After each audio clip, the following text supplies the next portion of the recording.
Dapat diretso na sa Davao. Kung po pwede nga lang, mag-duster siya eh. Ay mga kapatid, ganare. Di ka ang sabi ay kapag nabuwag ang ICC, ay di ka sabi ay makakauwi na daw ang tatay digaw. Ay di ka tuwan-tuwa naman tayo. Siyempre, magbubunyi tayo. Dahil ang tatay digong ay makakauwi na, makakapiling natin siya. Aba, ako'y excited na uling mapakinggan yung kanyang mga joke-joke eh. Kapag nagsalita ang PRRD, alam kay Kuan, talagang lahat ay nakatunga nga eh. At bawat salita niya ay talagang kaunting biro lang ay talagang tawanan. Ay, ang lakas ng kanyang sense of humor, diba ga? Eh ngayon, naisip ko parang ako'y natatakot kapag siya'y umuwi. Dahil alam nyo naman, kaya nga siya ipinadala doon. Dahil ayaw siya ding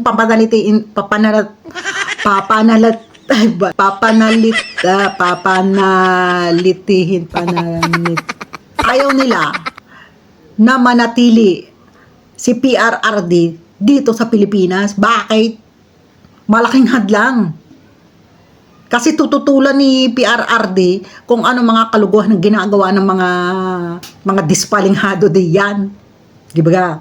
Eh ngayon, di ka nga naisip ko,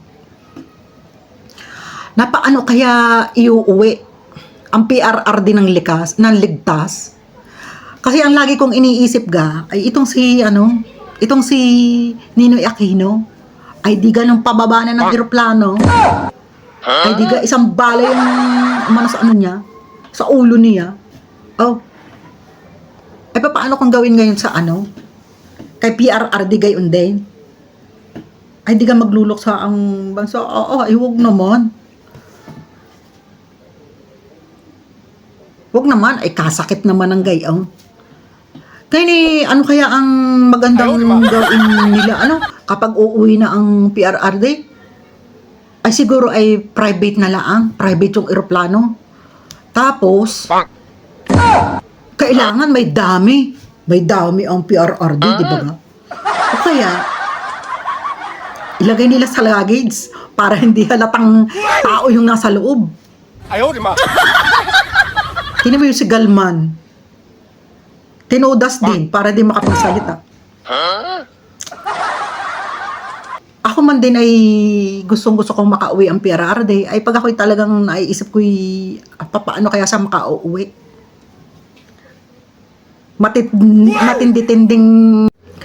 Matindi-tinding safety measures ang gagawin ng nila BP ng mga Duterte para maging ligtas talaga siya. Dapat diretso na sa Davao. Huwag na siyang idadaan dyan sa Naiya. Diretso na siya sa Davao. Kung po pwede nga lang, mag-duster siya eh. Mag-disguise. Gaya ni Michael Jackson baga. Mag-duster. Para lang siya ay, ligtas na makauwi, di baga? Ay, ako'y nai-stress. Hindi pa man, excited na ako, pero may halong takot. May halong takot. Kapag siya iuwi, baka mamaya igawan siya ng hindi maganda. Pagbababa siya ng eroplano. Kasi nga, guys, buhay na ako noon eh. Ilang taon na ako nung umuwi si Ninoy Aquino.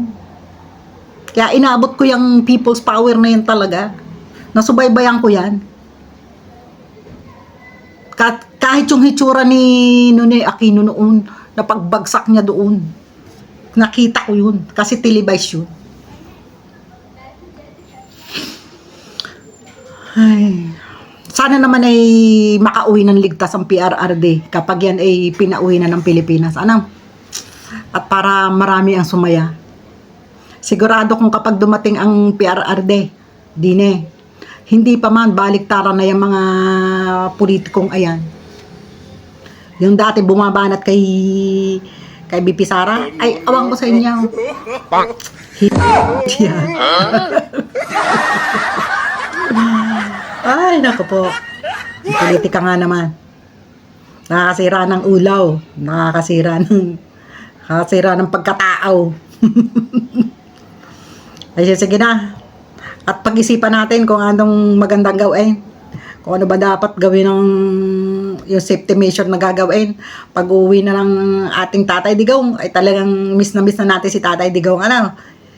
Kayo bagay hindi nyo nami-miss? Ay alam ko marami nakakamiss at siguro talagang pagpaparada ang mga tao sa kalsada, maglalabasan pag dumating na ang PRR Day. Ay, Tatay Diggs, uwi ka na Tatay Diggs. Miss ka na namin. Bye!